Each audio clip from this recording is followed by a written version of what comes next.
Greece had 35 million tourists last year, and most of them saw the same 7 things, ate at the same tourist traps, and came home with photos they had seen 1,000 times before. This is not that itinerary. This is 10 days in Greece designed around one principle. You are not one of those 35 million. You are someone who wants to understand a place, not just photograph it. You're watching Escape to Europe, the channel for people who travel with their eyes open and their brain turned on. Stay with me, because what I'm about to show you includes something most travelers won't discover for years. Here's the mistake 80% of first-timers make in Greece. They build their itinerary backwards. They start in Santorini, the most photographed, most expensive, most crowded spot in the country. And by the time they reach Athens, they're emotionally and financially exhausted. The correct sequence is the opposite, and it changes everything. We start in Athens, 2 days. Not because it's convenient, because Athens earns it. Athens, days 1 and 2. Book your Acropolis ticket before you leave home. Time it for 7:45 a.m. That's not a suggestion. It's the difference between standing on one of the greatest structures in human history and standing in a line for 2 hours with 4,000 strangers off a cruise ship. Walk down through the ancient agora. Stop at Monastiraki for coffee. Then spend the rest of the morning in Psiri, the neighborhood the blogs never mention, where Athens actually lives. Murals on every wall, bakeries that have been open since 5 a.m., 0 souvenir shops. For dinner, tsitsikas kai mermingas in the city center. Order the fava, the grilled octopus, and the eggplant. Budget 25-30s per person. This is not a tourist trap. This is where Athenians take their parents. Day 2 is for the Acropolis Museum, a 15,000 worth every cent, and the National Archaeological Museum.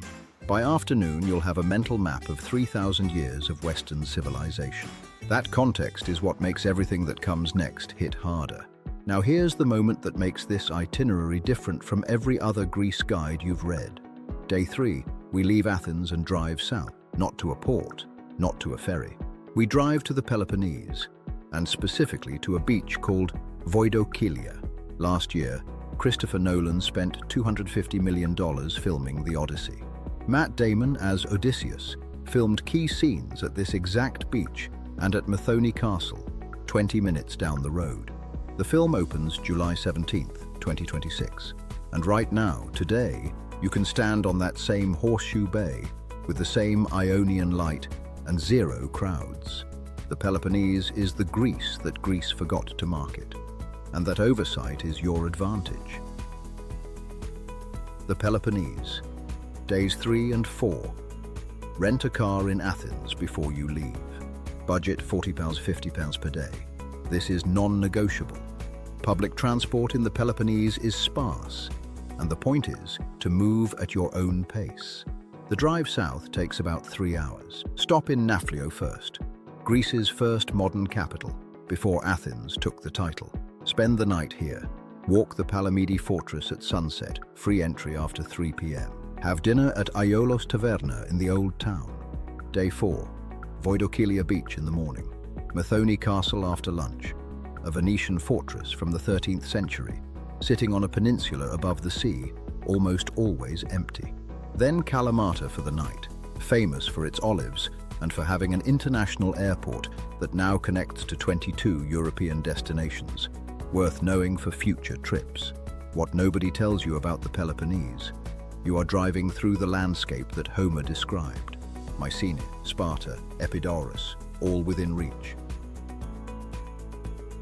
You don't need to visit all of them, but knowing you're there, in that geography, changes how the whole trip feels. The islands, days 5 through 8. This is where the itinerary makes its smartest decision.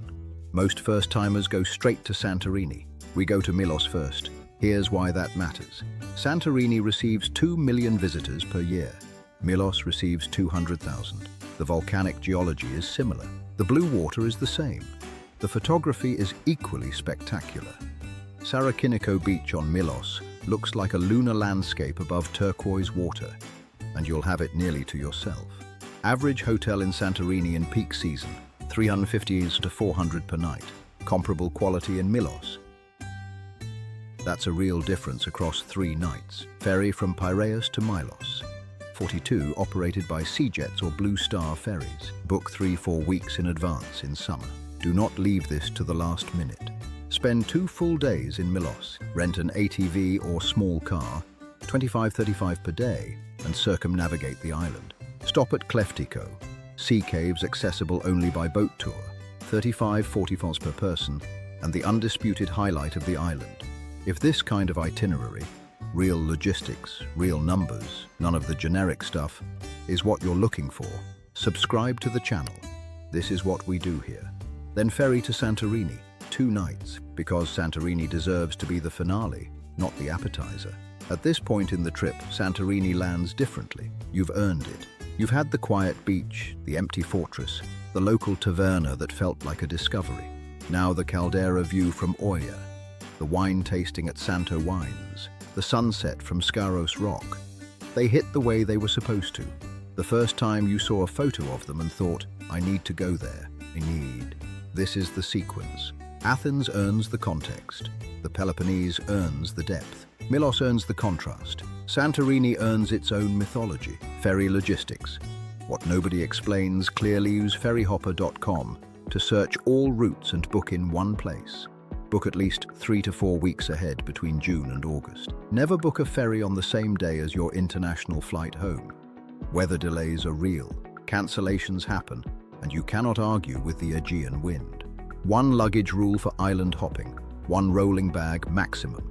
Ports have no elevators, cobblestones are everywhere, and you will regret every extra kilo by 1/6. Greece has been voted the #1 destination for American travelers 5 years in a row. Not because of Santorini alone, because of what Greece actually is. A place where 3,000 years of civilization is still present in the landscape, in the food, in the way a fisherman looks at the sea like he has been doing it his whole life. Because he has. The version of Greece that most people visit is a curated product. This version, the Peloponnese at dawn, the empty Milos beach, the Santorini finale after you've earned it, is something else. It's the place Homer was writing about, and it is available to anyone willing to sequence it correctly. If Greece has moved from a dream to an actual plan in your head, the next question is probably about cost. Because a lot of people who visit Greece once start wondering what it would mean to stay longer, what a month actually costs, what the visa options look like, whether the numbers are realistic for someone at your stage of life. That is exactly what we cover in our Greece cost of living breakdown. It's right here. I'll see you inside.